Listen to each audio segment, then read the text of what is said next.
In Yañez's conversation with Lisa Graustein, Lisa shared a story about New England yearly meetings selling property. What she said still haunts me. It's a story about what happens when our verbal commitments to justice meet the cold reality of $1 million profit. If the foundation of our wealth is stolen land, then the engine of our current economy is global extraction. Nathan Kleban, through his work with Right Sharing of World Resources, asks a question that cuts through the marketing of global trade. Who is this economy actually serving? Nathan is pointing to a shift we have to make, moving from charity to right relationship. That means we need to admit that even Quaker organizations have been paternalistic towards others, especially when it comes to money and other resources, focusing on commodities over community. Peterson, it's not only Quaker organizations that have struggled with capitalism. I spoke with David Watt, professor of Quaker Studies at Haverford College. David says that much of the wealth we have in the Philadelphia Quaker community can be traced back to cruel, unjust, and inhumane origins. It's easy to talk about global solidarity when we're looking outward. It's a lot harder to look at the comfort of our own lives here in the United States. At least I'm in the U.S., Diana's in Mexico. It feels painful for me to acknowledge how the system shields us from the violence it commits. Traci Hjelt Sullivan is the executive director of Right Sharing of World Resources. She speaks to the denial that class and race can allow some of us. Traci even challenges our definition of wealth.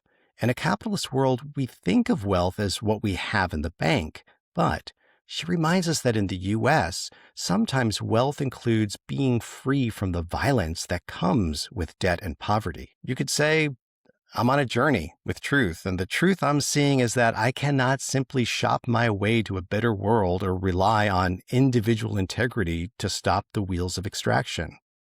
If I truly believe that here and now should be heaven, as Lisa said, then I have to move beyond being curious tourist in my own faith. I have to look at the models Nathan mentioned, mutual aid, community wealth building, and solidarity, not just as alternatives to capitalism, but as the actual practice of the Quaker values I pursue.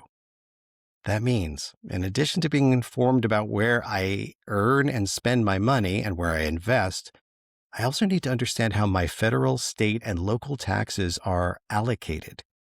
This is something we will discuss in a future episode. I don't have the answers yet, but I know that staying in denial is no longer an option for me. If capitalism is a system of violence against the planet and the people, then my responsibility isn't just to survive within it. How can I confront it? How can we transform it? How might struggling together in true solidarity provide a path to the just and loving world we can co-create?